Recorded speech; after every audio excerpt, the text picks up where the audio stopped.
Well, in the meantime, a female member of the Pan-African Parliament, Fatoumatta Njai, has called for the immediate reinstatement of Senator Natasha in the Nigerian Senate to resume her legislative duties. In a letter dated September 9, 2025, Njai, a member of parliament in the Gambia and chairperson of the Gender and Children's Welfare Committee and former member of the ECOWAS Parliament, described the suspension of Akpoti-Uduaghan as unlawful, stressing that after serving out the term, the Senate should have her reinstated without any further delay. Now, for an in-depth analysis on the resumption of Senator Natasha Akpoti-Uduaghan and the National Assembly, I'm now joined by Dr. Sam Amadi, Director, Abuja School of Social and Political Thought, and Honorable Fatoumatta Njai, Member, Pan-African Parliament and former member of ECOWAS Parliament. Thank you so much for joining us on Newsnight. Let me start with you, Honorable Fatoumatta. I mean, being a female lawmaker yourself, this definitely must be, close to home for you. Let's get your reaction on what the Senate is saying. The Senate insists that the court or the matter remains sub judice in the case of Senator Akpoti-Uduaghan and, of course, the Senate President, Godswill Akpabio, that until the judicial process is concluded, no administrative action, can take place to facilitate her return to the Senate. Your thoughts on this? Thank you very much for having me a second time at RISE TV. I just happened to be in Abuja, and when I saw the letter from the Office of the Clerk, I was it's quite disheartening to see that a senator, for that matter, only one of 4 out of 109, I think. So we are talking about the limited number of female elected parliamentarians, and now we are talking about losing one great representative. So it's something that really touches my heart. And when I wrote that letter last night, it was just out of conviction. Right. I know I'm not Nigerian, but I am African, I am Pan-Africanist, and I am from the sub-region as well. And also as a former member of the ECOWAS Parliament, I know how a bit of how Nigerian politics is. I did not write it on behalf of anyone. It's on my own personal capacity, not even as the chair of the Gender Committee for that matter, so I should make that very clear. The letter was on my own personal capacity as an African, a West African for that matter, and as one of only 3 female elected members in my country out of 53. So I know what she is going through. I know the hurdles, I know the struggles that women parliamentarians go through to be elected, let alone going to serve and having been denied that opportunity to serve. So when I wrote that letter, it is, yes, the matter can be sub judice, but part of the matter is sub judice. Right. Being sub judice shouldn't stop the senator from going back, because she was suspended for 6 months. She had gracefully served her suspension. Right. And now it has come to the end of the suspension. What is stopping the Senate from bringing a motion, debating it in Parliament, and then listening to fellow senators? That is how parliamentary procedure should be. It shouldn't just be at the leadership of the Senate or a specific committee to decide the fate of a legally elected senator for that matter. They are depriving Kogi Central from representation, and that is wrong. So it means that they have snatched their constitutional right of representation, and that is where I'm looking at it from. I'm not supporting either side. I'm just neutral because I'm not even Nigerian for that matter. But being a female, I know how Senator Natasha feels. It would be nice to, get your personal experience as a female parliamentarian in your country. But let me bring in Dr. Sam. Dr. Sam Amadi, is the Senate overreaching itself? Is this a constitutional overreach? With this move, they wrote her this letter on the 4th of September that her suspension will continue indefinitely. Well, I think my understanding is that the clerk wrote yes. that they are waiting for the clarity. I think this is a case of overreach, part of overreach. I think it's even an abuse of the privileges of the senators themselves. Look, let's be very clear here. The parliament is a self-governing institution. And what that means that they regulate themselves by their procedure. The clerk is not a parliamentarian. The clerk is an administrator, support. So the clerk cannot authorize suspension or continue suspension of a member, number one. Number two, even the Senate president. I mean, I was a special advisor to the Senate president, you know. I was in Parliament when a few days ago when I spoke to the West African Parliament on the issue of fiscal, public finance and audit. And the key point is that oftentimes the legislators make the rules themselves but don't even follow through the rules. Right. Natasha, let's forget what led to what. Okay, I believe that the National Assembly, contrary to what some think, has the powers to suspend their member. But that suspension has to be within the proceeding of that house, because that's a real parliamentary power. If that suspension has elapsed, there's no two things here. The clerk cannot no further wait anything. They have to go back, except the parliament meets again for other reason and triggers is parliamentary procedure to take further action. That's but number two, it's actually wrong. It's not law to say that parliamentary processes await judicial determination. That's totally wrong. The parliament has immunity and self-control. In fact, judicial interventions do not stop parliamentary proceeding. Right. So if the parliament is making a law, and somebody goes to court and gets an injunction, it can't stop it. That's a breach of separation of power. The parliament is an institution that has the right to continue to function. So if the argument is that, oh, Natasha has a case in court, that case, whatever is determination, and therefore this case is about her initial disqualification or suspension. So assuming she wins the case, how does it change if she turns back? Right. Assuming she loses the case, it has expired. So I think it's a punitive weaponization of procedure, and it's lamentable that it's now beyond, parliamentary powers or no power. It's not like a fight, ego fight, and I think the Senate president should call the clerk to order. Otherwise, the interpretation that the Senate president has cheapened, debased the Senate itself, and violated the privilege of every senator. Because if he can authorize, assuming he did, this clerk to take extra legislative action that debars the privilege, value the privilege of a senator, he has usurped the power of the Senate in session to take an action. The reference to court, no judicial proceeding lying can ever affect you. So, for example, if the Senate meet tomorrow and recalls her before the expiration of the time, it can't say because she has a case contesting. That case, the words that the court will say, this case now is nullity. It's academic. The issue we are contesting, the Senate has taken an action.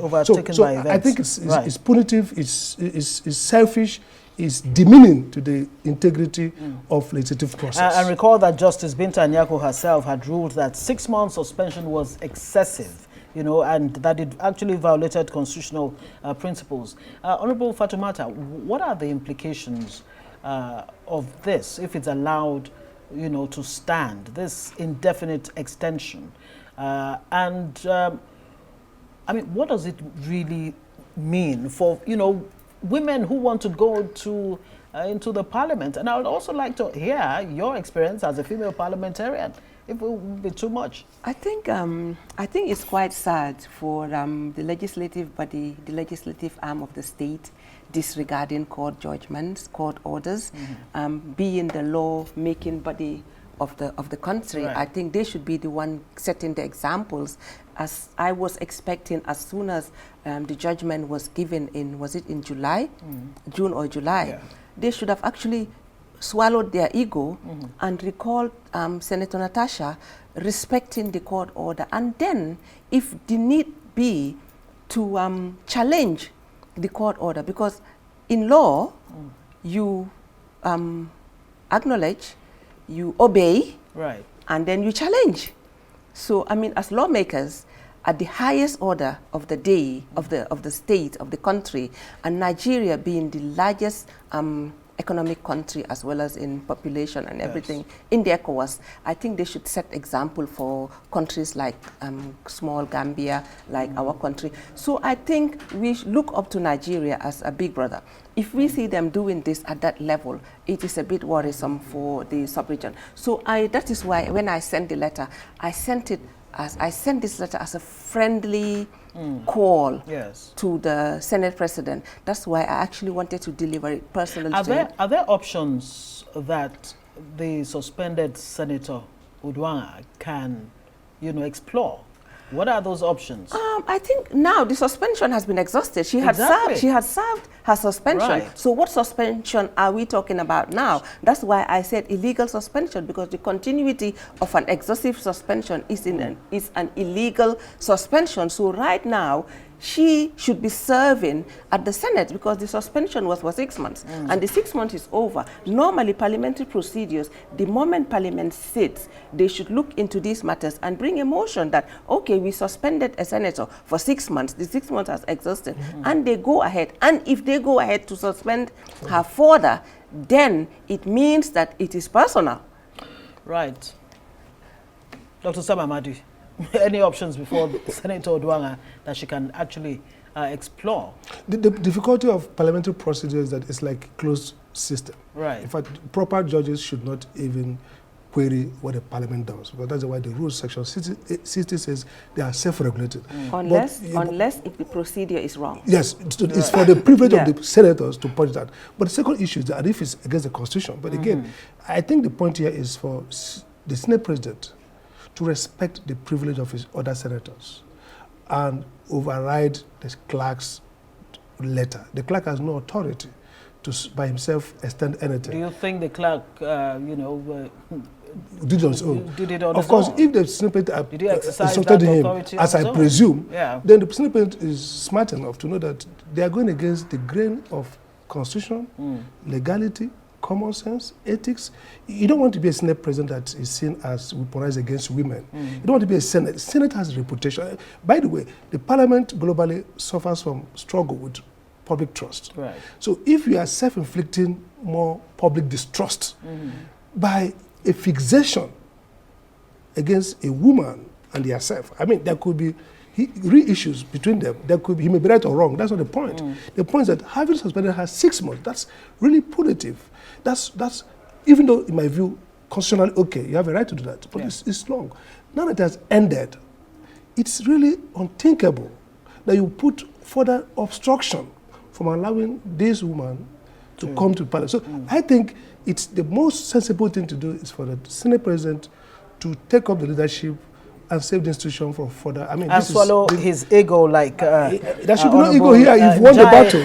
You kept her out for 6 months. Looking at the wider picture, very quickly, I don't want us to leave this without just share in 1 minute if you can your own personal experience as a female lawmaker. I think the reason I'm so attached to this is because I've been through something similar. Because I was expelled from my party for going for the leadership of the party, because they know that I don't compromise my principles, because it came to a time that we all know, that the world knows that in 2016 we removed a dictator in office, and 2 years along the line the president that we elected decided to join with the party of that dictator that we removed. So my principles would not allow me to accept that. So being the person that I am, I would have stood up and said no. So I don't know who orchestrated my expulsion from the party, but I went for the leadership of my party, and they knew that if I had the leadership of the party, we would not be a part of a system that my country shun. So that's my principle. So I've been through it. I was at the ECOWAS Parliament as well, and they unceremoniously removed me at the ECOWAS Parliament, 1, because of my vocal opinions, and 2, because of my stance and my principled stance. So I know exactly what Senator Natasha is going through. My matter was at the court, and the court held on to the matter until after the elections, obviously believing that I would wait for the party to give me a ticket to contest for the elections. I went and contested independent, and immediately after the elections, the judgment came out in my favor, that my expulsion was illegal. But had I been waiting for that, I wouldn't have been a sitting member of parliament. So I took it upon me and went independent and won my elections. So I think as women, and it's clearly stated in the letter, we are struggling to have our voices heard. And these matters like this keep us back. Because like that child that is watching Senator Natasha now, she might want to be a Senator Natasha